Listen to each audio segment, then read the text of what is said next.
ligi ya wanawake. Ligi ya wanawake. Ligi yetu sisi hapa. Bismillah.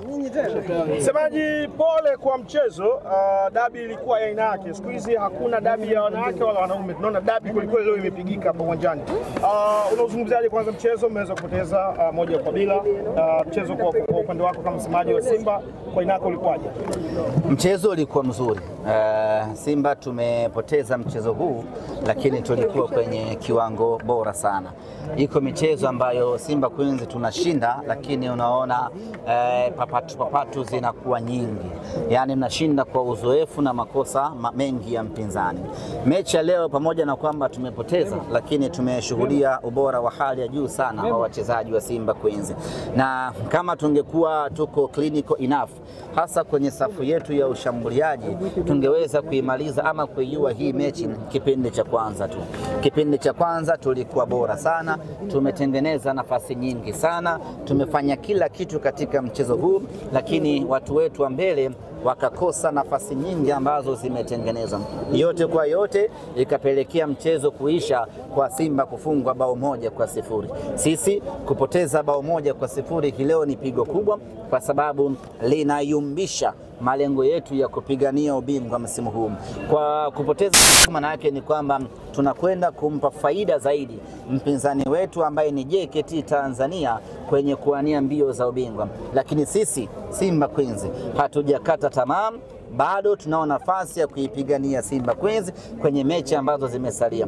Na uzuri ni kwamba wapinzani ama mpinzani ambaye tunapigania naye ubingwa, kwa maana JKT Queens, bado tuna mchezo naye mmoja mkononi. Kwa hiyo mimi na yeye, kwa maana mimi na JKT ama sisi na JKT, ndiyo mechi itakwenda kuamua nani aondoke na ndoo msimu huu.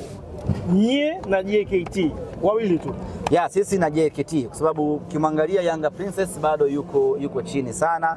Kabla mechi ya leo tulikuwa tunampita pointi 10, ametufunga hii leo, maana yake ni kwamba tumemzidi pointi 7. Pointi 7 ni gap kubwa sana kwenye ligi kama hii yenye ushindani. Kwa hiyo JKT mechi ya leo tulikuwa tunamzidi alama 2. Kwa kupoteza huku, yeye akishinda mchezo wake, maana yake anakaa juu kwa alama 1. Kwa hiyo vita rasmi inakuwa ni baina ya Simba Sports Club na JKT Queens. Kwa Yanga Princess leo hiyo wameweza kushinda, wanacheza sana kwa uwanjani. Furaha ile ni kumfunga mtani na sio kwamba labda kuelekea katika kuchukua ubingwa. Sijajua wao furaha yao hasa ni ipi, lakini always timu ndogo inapoifunga timu kubwa lazima wapate furaha kama hiyo. Timu ndogo inapoifunga timu kubwa lazima wapate furaha kama hiyo. Lakini kwa maana ama ukiniambia wana ndoto za ubingwa ni ngumu.